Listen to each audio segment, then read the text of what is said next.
जवाब दिया, बेन ठीक है, जैसी तेरी आज्ञा, तू जैसा कहेगी मैं वैसी बन जाऊंगी, तेरे हर एक आदेश का मैं पालन करूंगी, लेकिन बेन तुम अपन राज्य पाट संभालो। तो आज इतना कह करके तब तक उत्तानपाद सुनीति के पास आए, और जब उत्तानपाद सुनीति के पास में आए तो उत्तानपाद ने सुनीति से कहा, कहो रानी हमने तुम्हें पहले ही रोको तो कि दूसरी शादी न करवाओ, लेकिन तुमने मेरी एक बात न मानी। देखो आते ही आते सुरची ने तुम्हें घर से बेघर कर दिया, अब तुम क्या करोगी सुनीति?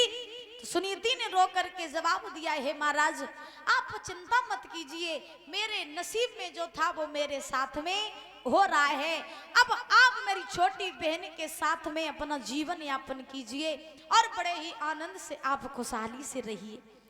आज सुनीति ने क्या किया कि दासियों जैसे वस्त्रों को धारण किया, और दासियों जैसे वस्त्रों को धारण करके आज सुनीति चली और चल करके महाराज खेतों पे जा करके खेतों के कागा उड़ाने लगी, झोपड़ी बना करके मैया रहने लगी। कहा जाता है ना कि समय का कभी भरोसा नहीं होता है कि कब किसका समय बदल जाए। सुनीति जो थी महलों में रहने वाली, महाराज क्या कभी उसने सोचा था कि मुझे दासी बन के भी रहना पड़ेगा? सोचा था?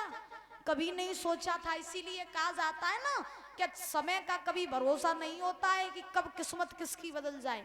अगर आपके ऊपर गरीबी है तो अमीरी भी आएगी, और अमीरी है तो गरीबी भी आएगी। लेकिन आजकल लोगों के ऊपर जो अमीरी आई दादा, लोगों के ऊपर जो गरीबी आई अमीरी आई, सोई महाराज फुदकन लगत। अब है तो जकात के अब दुनिया में हमारे जैसो है को। हाँ, और हमने तो यहाँ तक देखा कि अमीरन के सामने अगर कोई छोटी जात को चलो आए तो आजकल के लोग जकात के मेरे सामने तेरी औकात का है।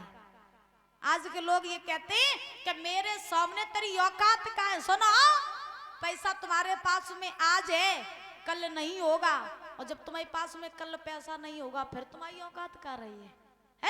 इसीलिए कहा जाता है अमीरी आ जाए तो ज्यादा उछलो नहीं, और गरीबी आ जाए तो ज्यादा दुख मत रहो, ज्यादा दुखी मत रहा करो, हर समय में हर समान रहा करो।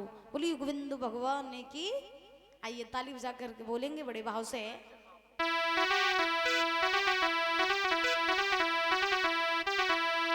कि